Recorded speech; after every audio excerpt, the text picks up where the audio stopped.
Hello guys, welcome to new hairline clinic. আজকে চলে এসেছি নতুন আরো একটা ভিডিও নিয়ে। আর আজকে আপনাদের সামনে যে ভিডিওটা নিয়ে এসেছি সেটা একটা রেজাল্টের video after transplantation.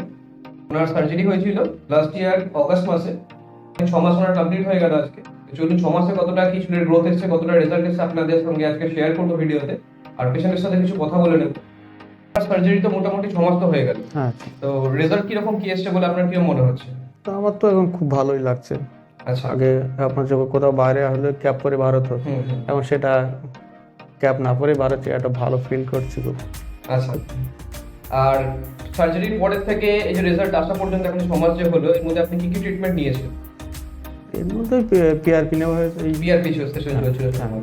Multivitamin tablet কিছু খেতে হয়েছে? হ্যাঁ, ক্যারেক্টার 2 মাস মতো খেতে হয়েছে। 2 মাস মতো ট্যাবলেটস খেতে হয়েছে। তো আপনারা শুনতে পারলেন যে সার্জারি করেছে, সার্জারি করানোর পরে ওনার বিআরপি সেশন চলছে এখনো। আজকে ওনার বিআরপি সেশন আছে। আর মাল্টিভিটামিন ট্যাবলেটস খেতে হয়েছে ওনাকে 2 মাস কি 3 মাস ট্যাবলেটস খেতে হয়েছে। তারপর ওনার চুলের গ্রোথ এরকম দেখা যাচ্ছে। আমি একবার বলবো সামনে থেকে চুলের গ্রোথটা দেখানোর জন্য।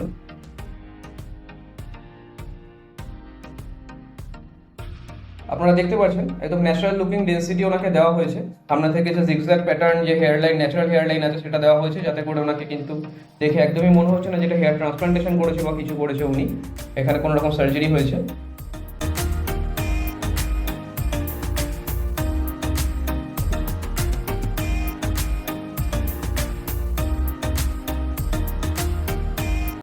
ওনার 2500 গ্রাফটের সার্জারি আমরা সে সময় করেছিলাম।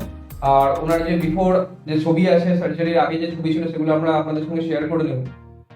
আচ্ছা, এখন আগে একটা সে সময় যে ভিডিও নিয়েছিলাম, পেশেন্ট বন্ধুরা দেখে, ওপাশে যারা ভিডিও দেখছে তারা তারা দেখেছে অ্যাকচুয়ালি, যে তুমি বলেছিলে একটা মানে সার্জারি আগে যেটা হয় না, যে সামনেটা হেয়ার লাইনটা রিসিড করে গেছে, একটা গ্যাদারিং এ যেতে গেলে পরে বা রাস্তায় বেরোলে পরে একটা অন্যরকম একটা ইয়ে থাকে, কনফিডেন্স লেভেলটা অনেক লো হয়। এখন সেরকম দিক থেকে কিরকম? না না, এখন খুব ভালো।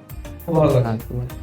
আর বাড়ি থেকে কি বলছে এখন? এখন তো প্রথম বলছিল যে কি করে এসছিস, কি হবে, তো এখন তো খুব খুশি যে আচ্ছা। ভালো রেজাল্ট হয়েছে এটা।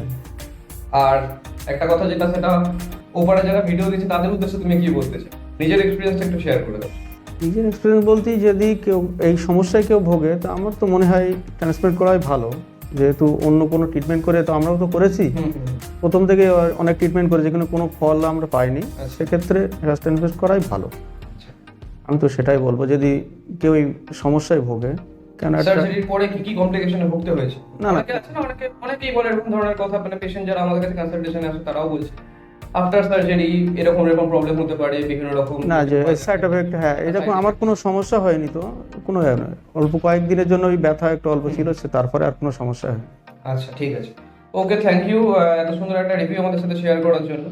আর যারা দর্শক আমাদের ভিডিও দেখেন তাদেরকে আমরা বলবো যে আপনারা দেখতে পারলেন, পেশেন্টের মুখ থেকে নিজেই শুনতে পারলেন যে সার্জারি পরে ওনার রেজাল্ট এসে এখন উনি কতটা কনফিডেন্স ফিরে পেয়েছেন আগের থেকে। ঠিক আছে?